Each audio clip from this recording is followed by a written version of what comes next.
The phone rang past midnight. I answered before the second chime. His voice filled the line, low, practiced, dangerous. My nephew got carried away with your daughter. He's young, stupid, but we are the law in this town. Do nothing, or you'll pay with your life. I looked at the window. The street was dark, still, but I could feel eyes watching.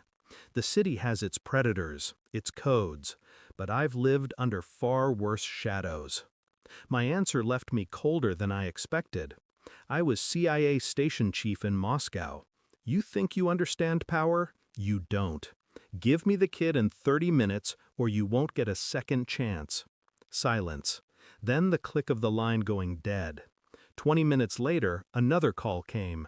Not from him, never from him. It was his consigliere, voice shaking, words cracking under fear. Dear God, what monster are you? I didn't feel monstrous. I felt hollow. Because it wasn't just about my daughter, it was about betrayal. She hadn't told me. She'd hidden it, softened it, minimized it. Just teasing, she'd said, not worth making trouble. She'd smiled that thin smile she inherited from her mother, the one that meant she was lying to protect someone, or something. I knew the patterns too well. Secrets. Always secrets. I replayed the conversation with her at the kitchen table, the way she kept her phone face down, the slight tremor in her voice when she told me not to worry. Not to worry. That was the betrayal.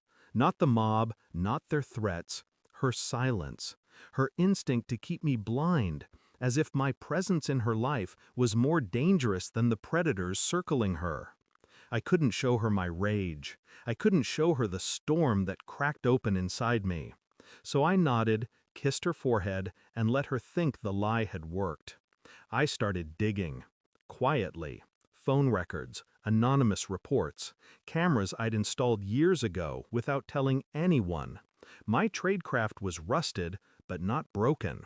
The nephew's name surfaced quickly. Photos, habits, movements. He was sloppy, living like his uncle's power was an unshakable shield. But I wasn't tracking him only. I was watching her. Late-night texts, a second phone, a friend she suddenly saw every week. A boy who drove her home, but never to our door. The nephew wasn't the only secret. The web tangled tighter, and her silence grew heavier. I played the role of father, calm, detached. I smiled when she smiled. I asked nothing, pressed nothing. On the surface, I was steady. Inside, I was already cataloging the fracture lines of my own family. It wasn't just harassment. It was her hiding me from herself, and that hurt more than any threat from a mob boss.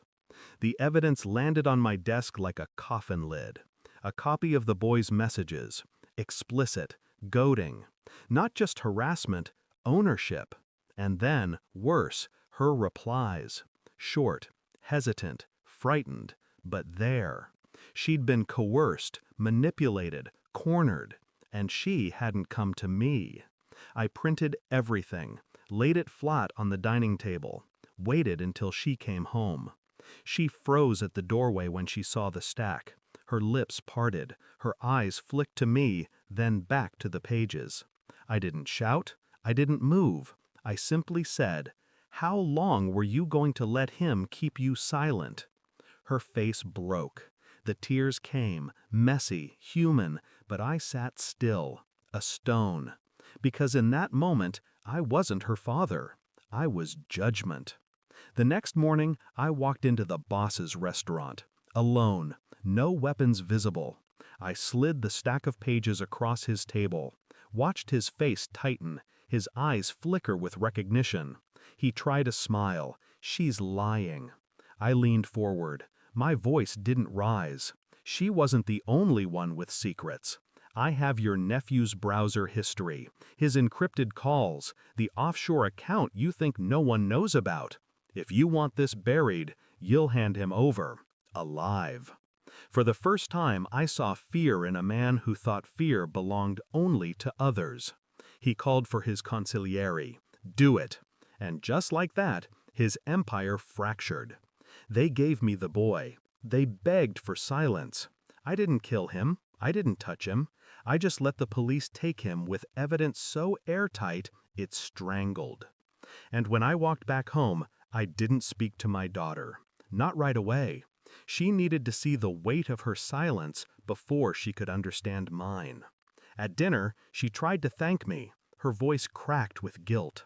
I didn't respond, because this wasn't about thanks. It was about truth. And the truth was simple. The mob feared me. The city whispered my name.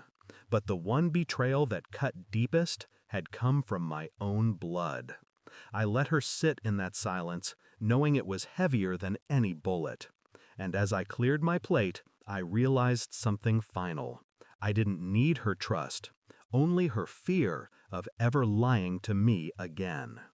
Thanks for watching. Don't forget to like, share, and comment. Subscribe now to Cheating Stories Insight World for more amazing stories.